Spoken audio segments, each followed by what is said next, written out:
आपको शिक्षा इसलिए परमात्मा ने दिलाई है कि आप परमात्मा पहचान लो। न इस रोजी रोटी के लिए इस शिक्षा की कतई जरूरत नहीं थी।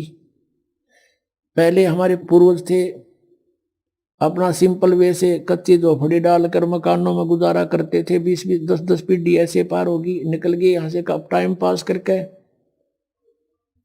और जब से ये शिक्षा मिली है हमें, इस भौतिक सुख तो गणा दिखा, पर दुख टेंशन बिना गिनती की होगी। अब इसको देना अनिवार्य था नहीं, पहले परमात्मा ने ये विष आपके ऊपर नहीं आने दिया।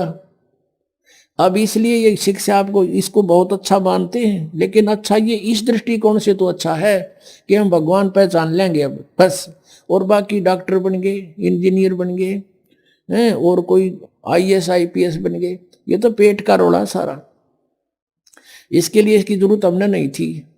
अपना 2 रोटी चाहिए थी आराम से, और सिंपल वे से रहता वो जीव सुखी है। इन कोई भी सुखी नहीं प्राणी, चाहे कितना आप बड़ा अफसर हो, अधिकारी हो, चाहे मंत्री हो, चाहे मुख्यमंत्री हो, वो सुख नाम की चीज नहीं उनके पास, क्योंकि हमें पता नहीं। परमात्मा ने हमें बताया कि 21 ब्रह्मांड में सुख नाम की चीज नहीं है, कभी भूल लाग रही हो तुम्हारे।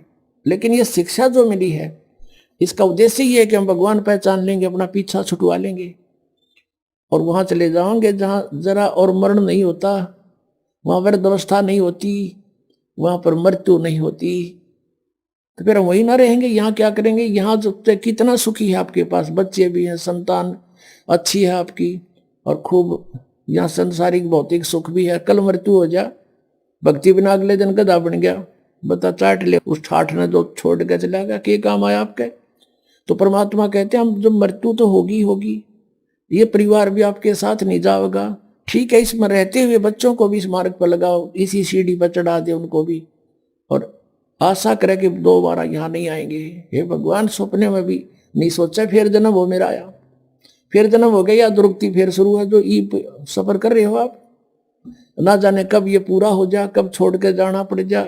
ऐसी कैर में हम रह रहे हैं, कति निश्चिंत ठाठ बना रहे हैं, नाचे कूदे भंगड़े पावे ऐसे गंदे लोक में, और नाचन कूदन का, गाने सुने, फिल्म देखे, ये कैसी रुचि बन जाती है आप लोगों की। फिर आपका छींट नहीं लाग रही इस ज्ञान की, आपने समझा नहीं इस परमात्मा क्या कहने आए थे हमारे लिए, तुम कहाँ पड़े हो, और निकलो यहाँ से। फिर हमारा छींट नहीं लगी अभी, तो हमारे गहराई से जख्म बनना चाहिए अंदर शरीर में, आत्मा में, कि हम कहाँ रह रहे हैं।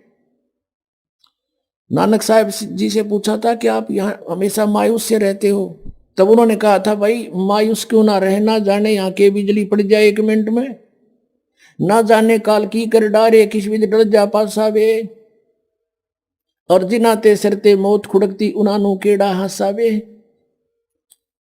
एक विवाह हुआ, विवाह की तैयारी थी, लड़के वाले नाचे कूदन डीजे ला रखे, बहुत मस्ता रखा। अगले दिन बारात जावे थी, 20 किलोमीटर गए थे अपने शहर से, वहां दुर्घटना होगी, दूल्हा भी मर गया और 5 और मर गए। पहले दिन तो डीजे बाजे नाचे थे, अगले दिन समाचार पेपरों में उनकी रोते हुए बिलखते हुए की चित्र देख के आत्मा रो रही थी कि भगवान, हे परमात्मा, बड़ी आंख खोली आपने हमारी। कहते ना जाने काल की कर डारे, किस विध ढल जा पासावे, और जिनाते सरते मौत खुड़कती उन्होंने केड़ा हासावे। 1 सेकंड का भरोसा नहीं के बिजली गिर जा, और यहाँ नाचे कूदे फंड करे, तो बिना ज्ञान के नशे में आदमी ऐसी गलती कर सकता है। कबीर ये माया अटपटी सब गट आन अड़ी, और किस किस ने समझाऊं या कुएं भांग पड़ी। तो अब ये भांग को उतारने का एंटीबायोटिक कैप्सूल, ये प्रवचन और ये ज्ञान, ये मंत्र रूपी औषधि आपको कानों के माध्यम से प्रवेश की जा रही है। तो इससे जब पता चलेगा, अध्यात्म ज्ञान से परिचित होंगे, तब हम सफल होंगे। अब हमने ये देखना है कि वो परमात्मा जिसकी हम खोज कर रहे थे, और जिसकी लीला हम कहाँ मानते थे, वेदों में, गीता जी में और पुराणों में, तो अब वही सदग्रंथ हम खुद पढ़ रहे हैं। अब हम खुद पढ़ रहे हैं और पढ़ का अपन निर्णय कर रहे हैं, क्योंकि हमारे पास वो मास्टर की है जिससे हम सब सदग्रंथों को समझ सकते हैं। वो हमारे पास पूंजी है, वो सृष्टि रचना जो परमात्मा ने स्वयं आकर बताई थी 600 वर्ष पहले, कि ऐसे ऐसे आप वहां रहा करते थे सतलोक में, वहां आपने गलती की थी, काल ने तप किया था, तुम उस पर आसक्त हो गए, भगवान से मन हट गया, इसके साथ आगे।